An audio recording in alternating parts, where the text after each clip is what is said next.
Well, as they would like to say, the ground beneath has shifted.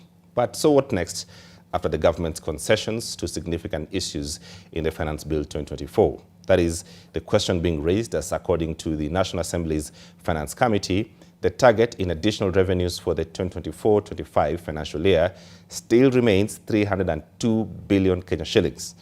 There are a raft of new proposals that may touch on fuel that will fill the gap. Meanwhile, it may not be over yet for some of the contentious clauses, as there may not be there may need to be amend other principal laws in affecting some of the concessions. Ibrahim Karanja explains. Tuesday morning at State House, Nairobi, a joint Kenya Kwanza parliamentary group meeting with one of the agenda items being addressing the contentious finance bill. Once done, a press conference was convened and the announcements made. The proposed 16% VAT on bread has been dropped.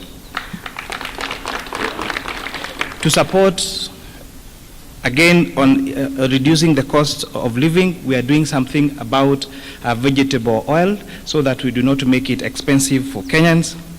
Transfer of mobile services is a key concern to many Kenyans, and therefore, again, we have proposed that we do not have any increase on taxation or mobile phone transfer. These are among the changes to the Finance Bill 2024.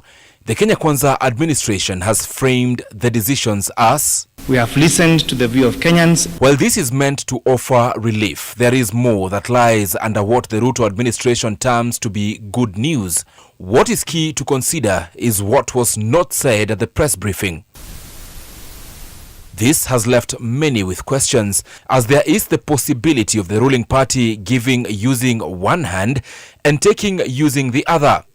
For instance, the now scrapped motor vehicle circulation tax was meant to pump 58.02 billion shillings in additional revenue.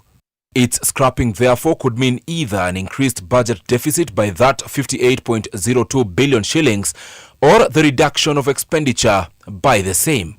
But Kuria Kimani was silent on what follows in this case. The introduction of 1 million shillings annual turnover for ATMs invoices and a rise in threshold for VAT from 5 million shillings to 8 million shillings in annual turnover was not accompanied by an explanation of whether indeed it will amend Section 16 of the Income Tax Act and Section 23 of the Tax Procedures Act, independent laws that set the basis for these taxes. The proposal to zero-rate VAT on bread also contradicts the government's own position as espoused by Treasury CS Professor Njuguna Ndung'u while presenting budget estimates last week that only goods and services destined for export will be eligible for zero rating. On the eco-levy, now proposed only on imported finished products, questions abound on the impact the same will have on imports, especially those from the East Africa community that are under an external tariff arrangement.